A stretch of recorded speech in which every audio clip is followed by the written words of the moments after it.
မင်းကလေးဟာရုတ်တရက်ကြောက်လန့်သွားပြီးကလားကာနောက်မှာရက်နေတဲ့လူတစ်ယောက်ကိုတွေ့လိုက်ရတယ်သူမတုတ်ပြန်နိုင်ခင်မှာပဲအဲ့ဒီလူဟာကတင်အောက်ကနေချက်ချင်းပြောက်ကွယ်သွားတယ်ကျူဟွာဟာမြင်နေတယ်လို့ထင်ပြီးကတင်ဘေးကိုအမြန်သွားကြည့်လိုက်ပေမဲ့ထူးဆန်းတာကဘာမှမမြင်ရဘူးသူမလုံးဝဇဝေဇဝါဖြစ်နေတဲ့အချိန်မှာပဲအဖိုးကြီးရဲ့လက်တစုံကရုတ်တရက်နောက်ကနေလှမ်းလာပြီးကြမ်းပြင်ပေါ်ပြင်းပြင်းထန်ထန်စောင့်ချလိုက်တယ်ဒီကြောက်စရာကောင်းတဲ့ထိခိုက်မှုကသူမရဲ့လေပင်ကိုကျိုးသွားစေတယ်ပိုဆိုးတာကသူမကတင်အောက်ကိုကြည့်လိုက်တော့အနံ့ဆိုးထွက်နေတဲ့ခြေထောက်တစုံကရုတ်တရက်ခုန်ထွက်သွားတာကိုမြင်လိုက်ရတဲ့ကြောက်စရာကောင်းလိုက်တာပြီးတော့အနံ့ဆိုးထွက်နေတဲ့ခြေထောက်တွေကတရင်ပေါက်စီလျှောက်သွားပြီးကလာကာတွေကိုဆွဲဖွင့်လိုက်တာကြောင့်အခန်းတစ်ခုလုံးမှောက်မိုက်သွားတဲ့ကျူဟွာဟာသူမအခန်းထဲကိုဝင်လာတဲ့လူချင်းကပ်လာတာကိုအကူရမဲ့စွာကြည့်နေမိတယ်အဲ့ဒီလူတကားပိတ်လိုက်တဲ့အချိန်မှာပဲသူမရဲ့ဖခင်ဟာနောက်ဆုံးအချိန်မှာအိမ်ပြန်ရောက်လာပြီးတမိဖြစ်သူရဲ့အကူအညီတောင်းတကိုကြားလိုက်ရပြီးသူမကိုကူညီဖို့အပြေးလွှတ်ထားသွားခဲ့တယ်ဒါပေမဲ့ထူးဆန်းတာကသူမရဲ့ဖခင်အခန်းထဲကိုဝင်လာတဲ့အခါထူးဆန်းတဲ့လူဟာပျောက်ကွယ်သွားပြီးခြေထောက်ကျိုးနေတဲ့သမီးဖြစ်သူကိုပဲကျမ်းပြင်ပေါ်မှာထားခဲ့တဲ့နောက်ပိုင်းမှာချမ်းဟာသမီးဖြစ်သူကိုဆိုဖာစီအမျက်ခေါ်သွားပြီးဘာဖြစ်သွားတာလဲလို့မေးလိုက်တဲ့သို့တော့တစုံတစ်ယောက်ဒီသူမရဲ့အခန်းထဲသို့ဝင်ရောက်လာကြောင်းခွန်ယူဤရှင်းပြချက်ကိုသူမယုံခဲ့ပါသူမကောင်းကောင်းမအိပ်ရသေးဟုသူယူဆပြီးထွက်သွားခဲ့သည်သို့တော့ခွန်ယူကဆိုဖာပေါ်တွင်တယောက်တည်းအိပ်ပျော်သွားပြီးနောက်ကြောက်မက်ဖွယ်ကောင်းတော့အဖြစ်ပြက်တစ်ခုဖြစ်ပျက်ခဲ့သည်ကိုသူမမသိခဲ့ပါမိန်းကလေးသည်ရုတ်တရက်မျက်နှာချက်ပေါ်ရှိတစုံတစ်ခုကသူမကိုစိုက်ကြည့်နေသည်ကိုထိတ်လန့်တကြားသဘောပေါက်လိုက်ပြီးကြောက်ရွံ့မှုကသူမကိုစုပ်ကင်ထားပြီးဆောင်းကိုခေါင်းပေါ်မှအမြန်ဆွဲတင်လိုက်ပြီးလုံးဝမောင်းနေတင်တော်လဲနောက်တစ်စက္ကန့်တွင်ဆောင်းကိုဆွဲချလိုက်ပြီးတေမင်းကဲ့သို့တိတ်ဆိတ်နေသောလှေကားထစ်တွင်သူမကိုသူမတွေ့ရှိလိုက်ပြီးသူမတွင်မတက်မတာခံစားချက်တစ်ခုပြင်းထန်စွာပေါ်လာသည်သူမသည်တက်လေကားစီသို့အပြေးလွှားသွားတော်လဲရုတ်တရက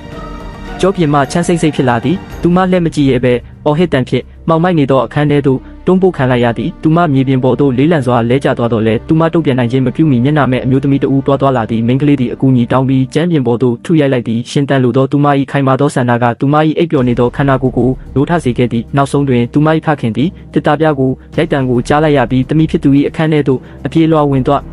းဒါသည်သမီးဖြစ်သူကျမ်းပြင်ပေါ်တွင်လဲလျောင်းနေသည်ကိုသူမြင်ပြီးအလင်းမြန်ထွက်လိုက်သည်ဒီအချိန်မှာပဲသူသမီးကကျမ်းပြင်ပေါ်ကခြေရာတွေကိုပြလိုက်တယ်အဲ့ဒီအချိန်ကြာမှခင်းကြီးကသူသမီးလိမ့်နေတာမဟုတ်ဘူးဆိုတာသဘောပေါက်သွားတယ်တကယ်တော့တခုခုကသူမကိုစောင့်ကြည့်နေတာသူသမီးကိုကူညီဖို့အတွက်ဒေတာတွင်ကနာမည်ကြီးနတ်ဆိုးဆရာဆေယိုဟွာကိုရှာဖွေပြီးသူမကိုကယ်တင်ဖို့တောင်းပန်ခဲ့တယ်ဒါပေမဲ့ဆေယိုဟွာကခင်းကြီးကိုသူ့ယောက်ျားမကြသေးခင်ကဆုံးပါသွားတဲ့အတွက်သူမကူညီနိုင်မှာမဟုတ်ဘူးလို့ပြောခဲ့တဲ့သူ့ကိုနောက်ဆုံးအကြိမ်တွေ့ဖို့သူမခန္ဓာကိုယ်ကိုစွန့်ခွာပြီးဝိညာဉ်လောကထဲဝင်သွားခဲ့တယ်မမျှော်လင့်ပဲအနက်ရောင်ဝတ်စုံနဲ့သူတို့သမီးတစ်ယောက်ကသူ့နောက်ကိုလိုက်လာပြီးသူ့ကိုတတ်ဖို့ကြံစည်ခဲ့တယ်အဲ့ဒီအချိန်ကစပြီးသူနတ်ဆိုးမောင်းထုတ်တာကိုအနားယူဖို့ဆုံးဖြတ်လိုက်တယ်ခွန်ကြီးကတော့အံ့ဩနေပေမဲ့သူ့သမီးဒီလောက်ထူးဆန်းစွာတည်ဆုံးတာကိုမကြည့်ရဘူးဒါကြောင့်သူ့ကိုကူညီဖို့ professional မဟုတ်တဲ့ခင်မီနတ်ဆိုးမောင်းထုတ်ရေးအဖွဲ့ကိုရှာခဲ့တယ်အစပိုင်းမှာခင်းကြီးကအရန်ဆိုးရိမ်နေပေမဲ့ဝေါအောင်နဲ့ဖိန်ချူရဲ့လုပ်ရက်တွေကိုမြင်တော့သူတို့ကိုယုံကြည်ဖို့ရွေးချယ်ခဲ့တဲ့ဝေါအောင်ကခိုးရောက်မှာကင်မရာတစ်လုံးတက်ဆင်ပြီးခိုးရောက်အိပ်ပျော်နေချိန်မှာဖြစ်ပျက်ခဲ့တာတွေကိုစောင့်ကြည့်ဖို့မျက်လုံးအဖြစ်အသုံးပြုခဲ့တဲ့တစ်ချိန်တည်းမှာပဲဆေယိုဟွာဟာအဖြစ်ရှိတယ်လို့ခံစားရပြီးသူမရဲ့လုပ်ဖို့ကိုင်ဖက်ကိုရင်ဖွင့်ပြောဆိုခဲ့ပါတယ်တငယ်ချင်းရဲ့အားပေးမှုကြောင့်ဆေယိုဟွာဟာသူမရဲ့တာဝန်ကမကောင်းဆိုးဝါးဝိညာဉ်တွေကိုဖယ်ရှားပစ်ဖို့လို့ဆုံးဖြတ်ခဲ့ပါတယ်သူမဟာအလွယ်တကူအရှုံးမပေးနိုင်ခဲ့ပါဘူးမျက်နှာချအိမ်မှာခွင်းကြီးရဲ့အိမ်မှာတခုခုဖြစ်ပျက်ခဲ့ပါတယ်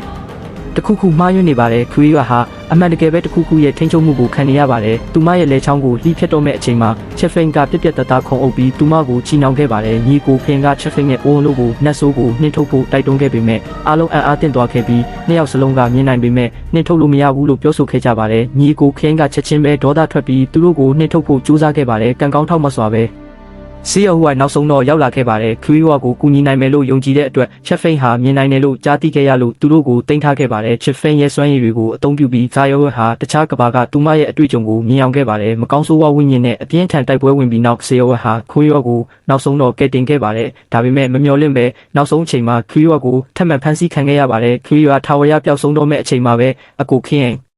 ကသူမကိုအမြန်အောက်ခေါ်လိုက်တယ်နောက်ဆုံးတော့လူတိုင်းရဲ့စူးစမ်းအားထုတ်မှုတွေကြောင့်ခရီးကိုအောင်မြင်စွာနိုးထစေခဲ့တဲ့ကြောက်ရွံ့မှုကိုတိုက်ဖြတ်နိုင်တဲ့အကောင်းဆုံးလက်နက်ကစူပါပါဝါတွေမဟုတ်ပဲနှလုံးသားထဲကမေတ္တာနဲ့စိုးရိမ်ပူပန်မှုပါဇလန်းကဒီမာတင်ပြီးဆုံးသွားပါပြီ